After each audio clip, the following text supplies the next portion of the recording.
Welcome, everybody. How we doing?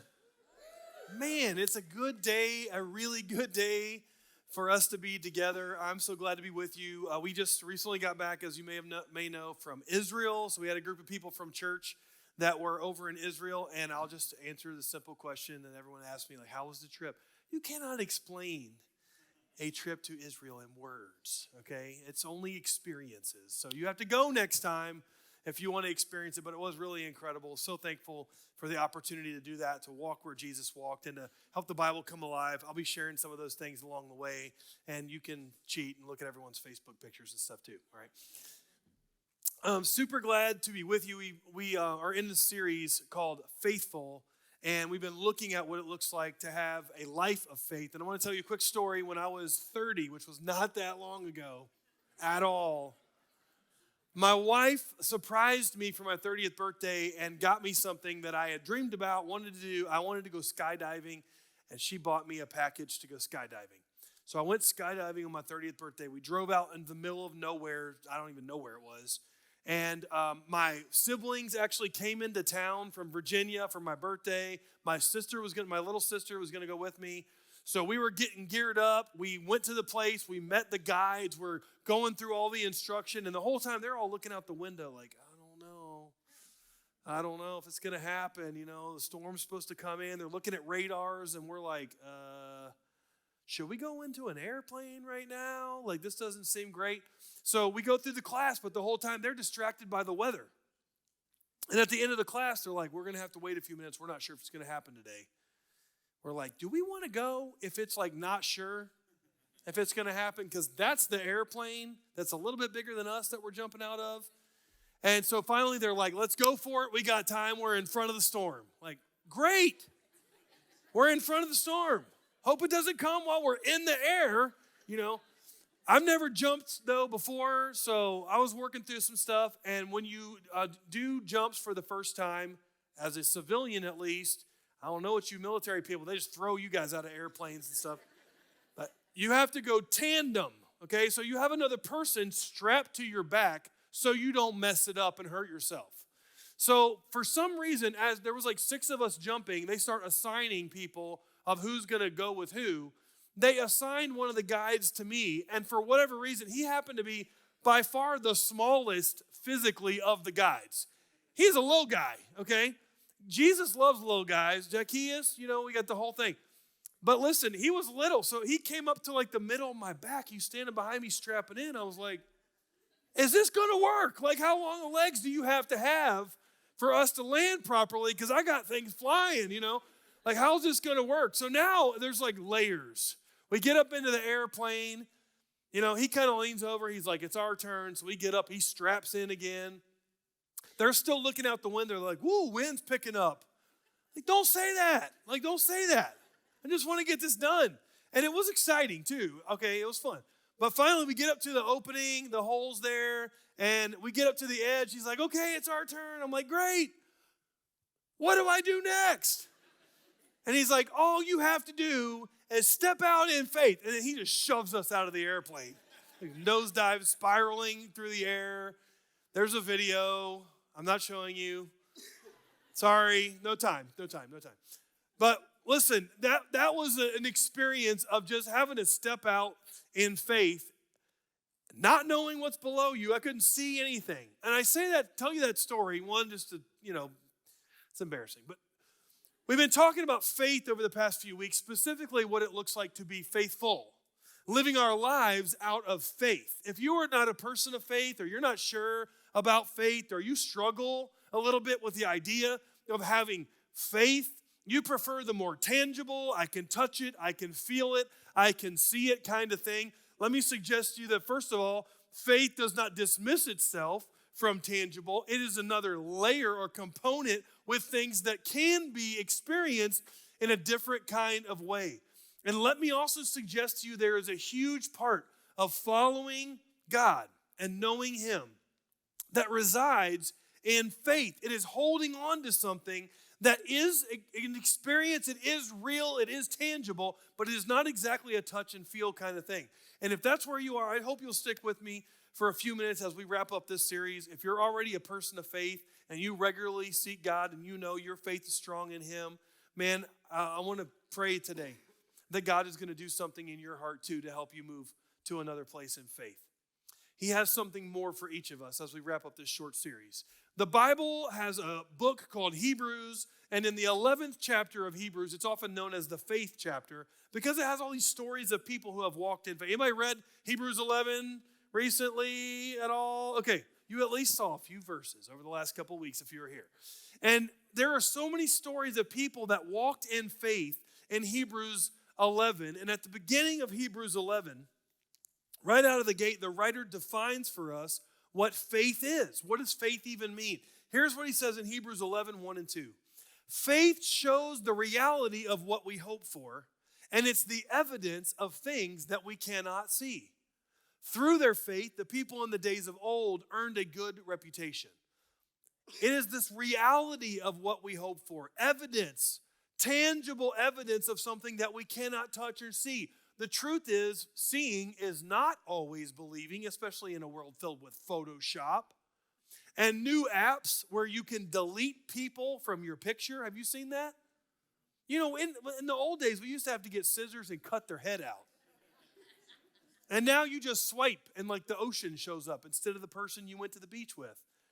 What have we come to? But anyway, there is a great evidence in faith, even though we cannot see it with our natural eyes. There are many things to give us confidence and evidence in faith. And the Hebrew writer goes, hey, let me tell you a ton of examples of people who lived in faith many times while going through very difficult things, but seeing the hand of God all the way through it.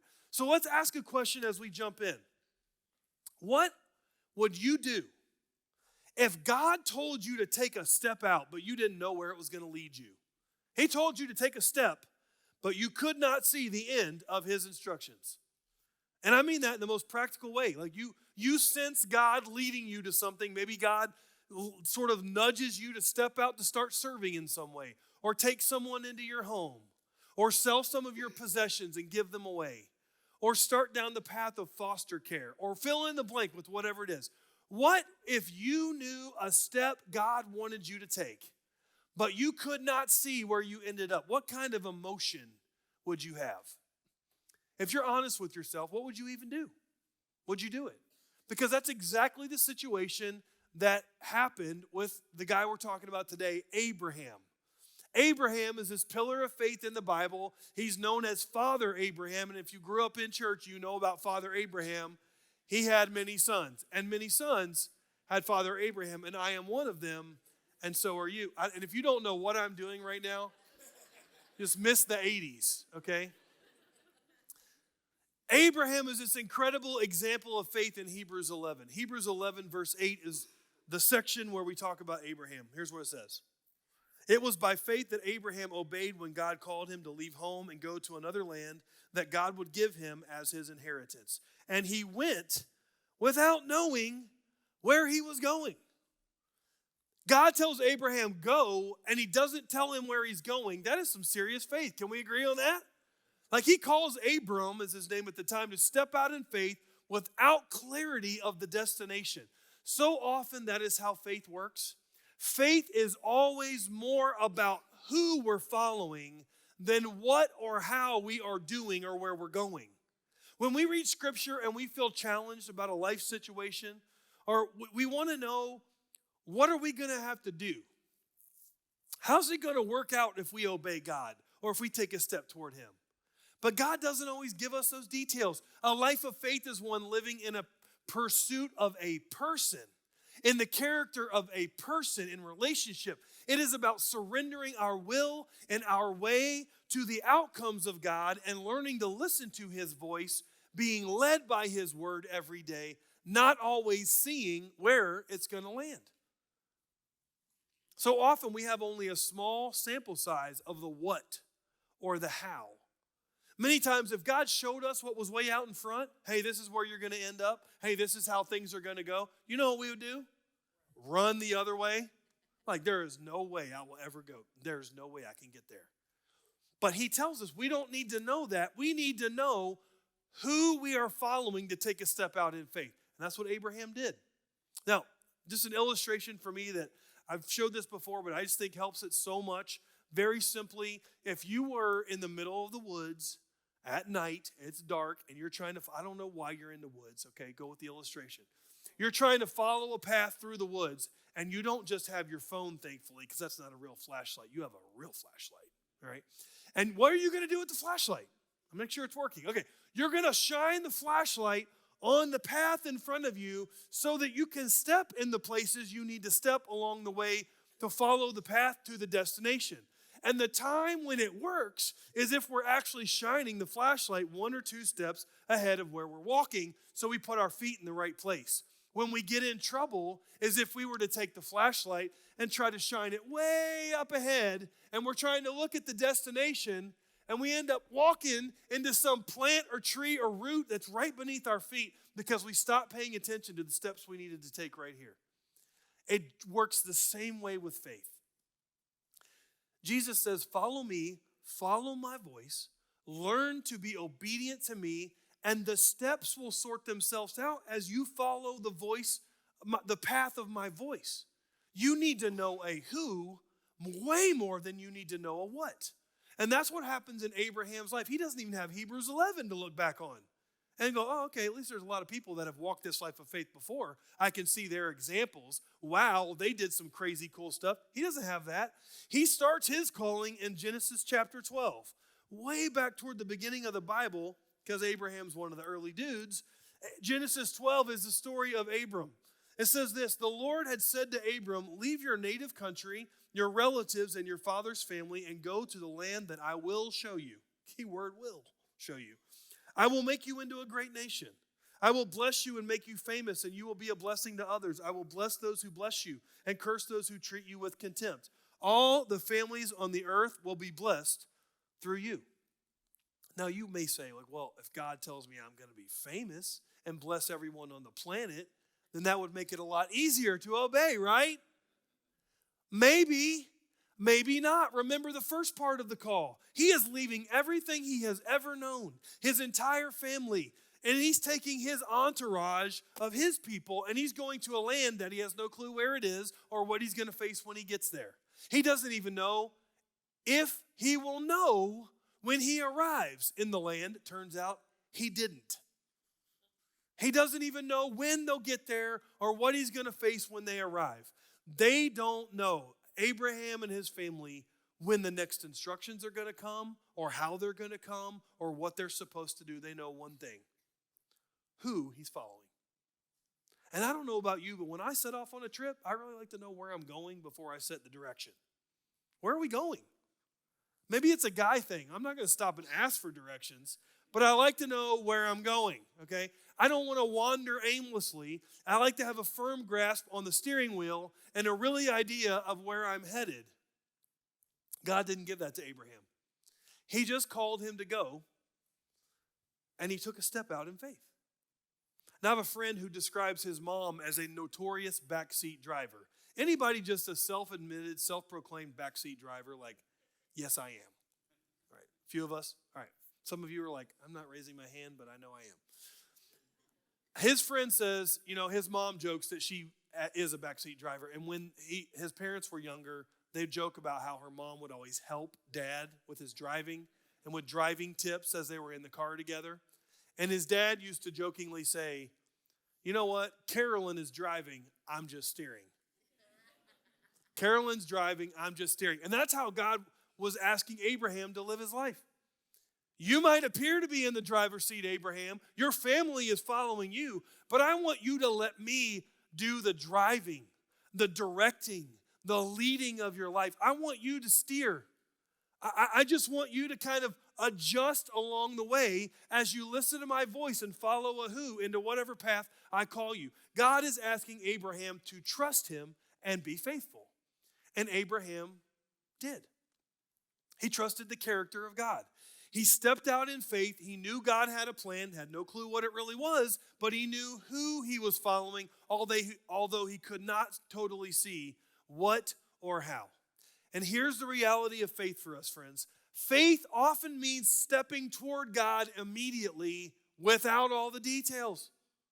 It means stepping toward God, and almost never do you have all the details. The end of verse 11 where he says he went without knowing where he was going. In the original language, the phrase is really more like while the call was still sounding in his ears, he stepped. While he's hearing the voice of God, he stepped out. There was no delay on Abraham's part. That's what he's trying to say. He went immediately, even though he did not know where he is going. And we get ourselves in trouble, don't we? Because we want to be, anybody want to be faithful? We want to be, does anybody want to be faithful? Okay. We want to be faithful. We want to trust the who and not the what. But we hesitate. We just try to kind of see how things are going to shake out. Like, oh, what's going to happen with this? Now, we give ourselves credit for delayed obedience because we tell ourselves we're going to obey. And it's not like we're not going to. We are going to. We just kind of want to see what's going to happen first. Like, what exactly is going to happen with what God's calling us to do? How are the pieces going to come together before I know what I'm stepping into? And we want to make sure that, we can understand more, or the timing is better in our lives, or there are some other people that we might want to associate with taking the same step of faith. But the Bible has a word for delayed obedience. Do you know what it is? It's disobedience. I love the example of Abraham because he was like, as soon as he knew what God wanted him to do, he stepped. This is what we want from our kids, right? Right? I know this doesn't happen at your house, but in a house near you, in an unnamed home with unnamed children, my house, what happens occasionally is this: son, please go and finish your homework. And instantly, nothing happens. An unnamed son or daughter must be processing. Do I really want to do my homework? What are the intrinsic benefits of such redundant tasks? How serious is mom or dad right now about their instruction? What does the tone in their voice suggest? What might the outcomes be if I were to not go do my homework but continue snapping or whatever I'm doing on my phone in this very moment? Does anybody else experience that ever? I just want to make sure we're okay. This is not what we see with Abraham. While the sound was still in his ear, he got up and he went. He took an incredible personal step toward a who, not just a what. And I love that about Abraham. As soon as he knew what God wanted, he stepped. Let's stop giving ourselves credit for our good intentions.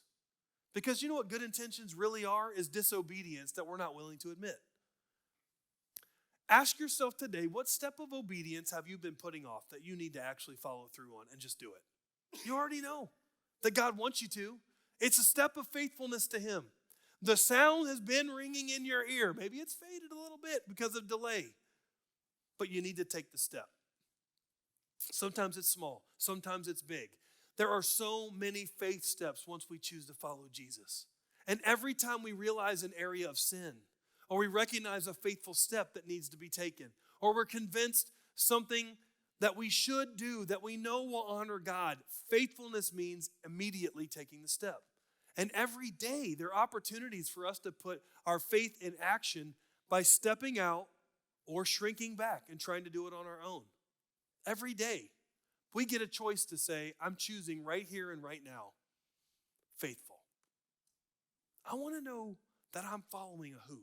I trust the character of God and I'm going to follow Him even though I can't see exactly where it's going.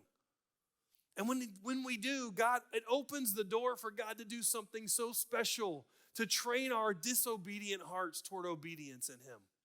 I heard a story that I just think is a crazy, crazy story. I want to share it with you. There was a guy working for a pretty large corporation. He was pretty high up. He stumbled upon his boss doing something very, very shady and illegal. And so he looked into it to verify, is this really happening? Sure enough, it was. He had a decision to make. Do I just let it go, or do I confront my boss and tell him that I recognize what's going on? And he had a desire, a temptation to just protect himself and kind of shrink back. I could just go to work every day like this and just pretend like that's not happening. This is a good job. I got a family to take care of. But he didn't do that. He stepped out in faith. He had a conviction to can step out, and he had a conversation to tell his boss, I know about the shady business dealings. I recognize what's happening. And you know what happened? His boss wasn't mad. Instead, he said, listen, I want you to be part of this too. You can double your salary next year by doing hardly any more work. We are going to make a killing together. Dilemma number 2. Now he had some bills in his life that he really liked to pay off. He had a young family that's depending on him. And man, maybe he'd even be generous with some of that illegal money. Not only would the extra money help, the idea of getting fired and ostracized for being a whistleblower was pretty overwhelming. So he's faced with another decision: step out in faith and follow a who and the character of God, or do what seems secure. And he made the hard decision to turn down his boss, and even further, to turn him into the authorities. And not surprisingly, he was fired on the spot, escorted out of the building with nothing more than what he could carry. The next day, the company turned everything on him and made him the scapegoat. They made it look like he was the one that had initiated all the illegal dealings, and lawsuit after lawsuit after lawsuit came from his company that he had been faithfully serving against him, costing him thousands and thousands of dollars that he wasn't making anymore. He didn't know where it was going to end up. But he was a man of faith, and he knew who he was following through that dark day.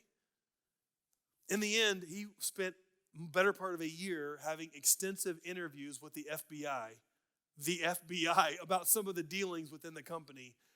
And as he was going through the process, he kind of got interested in law enforcement, like how that all worked.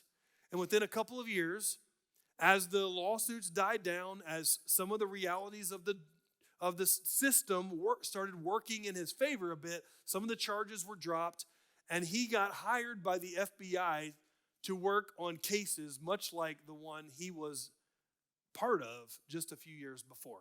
He went into a career in law enforcement. It's doing great. One step of faith led to an even more difficult decision of faith that frankly led to some terrible days where he didn't have any money and he wasn't sure where he was going. And he had to have moments along the way where he said, did I make the right choice? It seems like things in my life are worse since I called out the right thing. But in the end, God was working in more ways than he could imagine because he's following a who and not what. Abraham took a step of faith toward God. He could not see clearly the future, but he knew who he was following. And God used his life to be the beginning of his chosen people, the ones who would show the entire world what it looks like to walk in relationship with God. It was not an easy journey without trials. Read his life. Abraham isn't perfect either. There's times where he nosedives a couple times in his story. He's not perfect. He had difficulties along the way, even having to later be prepared to sacrifice his own son, Isaac. But he modeled a critical principle of a life of faith. The integrity of your life is determined by your faith foundation. The integrity, the foundation, the bearings of what you can build on is determined by your faith foundation. And even if you're not a person of faith, let me just suggest to you, I think the statement's still true. Because whatever you're building your life on is what you're building on top of from the foundation. Whatever you're hoping your life is becoming is built from or on something. And God, if we trust him, even a lack of faith, we're building a life. If we trust him, we're building a life of foundation. The Hebrew writer says this later about Abraham, down in verse 9. He says this, that's the wrong chapter. He says this, even when he reached the land God promised him, he lived there by faith. He lived there by faith, for he was like a foreigner living in tents. And so did Isaac his son and Jacob, who inherited the same promise. Verse 10. Abraham was confidently looking forward to a city with eternal foundations, a city designed and built by God. Sounds awesome, right? Like God promised him a people. God promised him, as far as he can see, descendant. He's going to have this great city. The promise of God seemed clear. I'll make you into an incredible nation. There's nothing more secure or fulfilling in Abraham's day than to have a secure home. A city, permanent dwelling was like arriving in life. And God gives him this great image of tons of people and family, an entire nation. And yet, you know what? Abraham actually never had that sort of security in that way. When he got to the land of Canaan, he didn't know right away that was even the place he's supposed to be forever. And then for his entire life and most of the history of his people that would come after him, they lived in tents. They had no immaculate city, no physical dwelling to speak of, just a promise that following a who would come incredible blessings, not always in the way we expect, but always in a way that is fulfilling behind him. And now we don't know this for sure, but I got to think that Abraham pretty quickly had to give up any dream of settling down and thinking to himself, I have made it. I have arrived. All the things I ever dreamed are right here before me. God fulfilled his promise of his of the generation he would bring. Because even today, Abraham, I mean, just got back from the Middle East. Abraham is still considered the father of Judaism, Islam, and Christianity. They disagree on everything except Abraham. He reached what God promised for him. But it was never actually a home in the way we would think of a dwelling. He lived as a foreigner in tents for his entire life. In fact, the only piece of ground Abraham ever owned, as far as I can tell, is a field he purchased for his wife's burial. The guy who got promised, the nation. Abraham's faith was built on a foundation of the character of a who, not what God would do for him or what God gave him. I think this is so critical because in so many ways, he never arrived. The guy God used to bless the entire world never had a secure foundation to speak of in a physical sense. But the writer tells us he was looking forward to eternal foundations. You know what he's talking about? Heaven. Like people are going to go to heaven and walk with God because of the life of faithfulness I'm living. Abraham was able to just barely have a sense of. He was able to set his sights not on what was in front of him, but what he knew would be coming down the road in heaven. So he built his life on a foundation of faith. So it kind of leaves us with a question as we explore our own lives and look inward a bit. How is your life foundation? And what are you building it on? Is your life about being faithful to a who? As you take a look at your life, what are the areas of your life? What are they built on? Is there anything that has a faulty foundation? Because that sort of structure, like we're talking about today, a firm foundation in God, that's something you can build your life on. That's the sort of real significance that you can build your life on, and everything after it can stand. Abraham knew that, and he built everything on a solid foundation. Author Michael Todd talks about building things on a firm foundation and how over time your faith is going to sort of develop structures that are built on the kind of foundation that you set. And he talks about how, when you look at all the areas of your life, relationships, perspectives about work, your hobbies, your finances, your hopes, dreams, kids, whatever. What are the foundations that you're building those things on? Because if you're building them on a firm foundation, faithful to a who, then you have something to stand on. If you don't, then you don't. And so he talks about different areas to kind of evaluate your life. What sort of structures are you developing on the foundation you build? Maybe he says some of us, our faith foundation, if we're honest, is more like a trailer home. Right? It kind of starts with the illustration of a trailer. Nothing wrong with a trailer, unless it's your faith foundation, because it's not really anchored down. It's easily moved. It's pretty susceptible to outside influences. There's not a whole lot of room for anybody else in a trailer but you. Right? That's not the kind of foundation we want to build our life on. And if we're kind of susceptible all the time in and out, we're not building the foundation that we'd like to see behind the character of a holy God. He says maybe you're a little bit further along than that. You live a life of a foundation of a fixer-upper. Anybody had a fixer-upper before? Where you get to cover up everybody else's sins that came before you in the house? This kind of faith foundation has a pretty solid belief structure, but it's compromised a bit due to doubt, disappointment, damage that it has sustained over the years because of other people. It needs some TLC.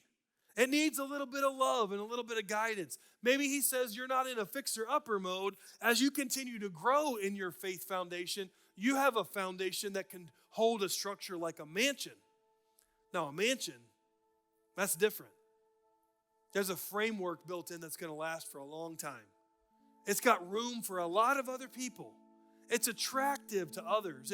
It's the sort of foundation that is needed to set a life of a legacy of faith for generations to come, people that will come after you. And he says maybe you even can get a step beyond that when you deepen your faith foundation. Maybe you have a structure that looks like a skyscraper.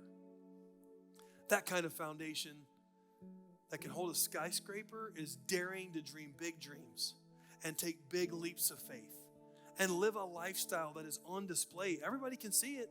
There's no confusing a skyscraper. It is standing above everything else as an example of what can be built from a firm foundation beneath. The sky is the limit. So the question, of course, is not about what kind of home you actually live in. Don't really care about that. What really matters is the kind of foundation you're building your life on.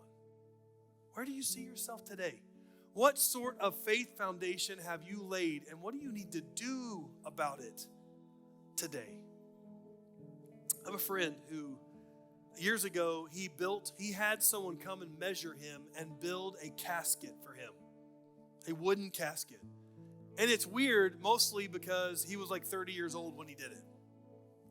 And what he did with this casket that he had built was he took the casket after it perfectly fit his frame and he put it in the corner of his office. And every day when he goes into work, it reminds him of this one reality. One day, all of this is going to be gone. And only what remains is what you built your faith foundation on. That's all that's going to be left. One day when he passes, he wants his family to put him in his personal coffin. And he wants his wife, he assumes that she's going to outlive him, I guess, to walk up to his casket. And if she feels that she can with integrity, write one word on the top of his casket. And that word is this: faithful. He was faithful. He's faithful to God.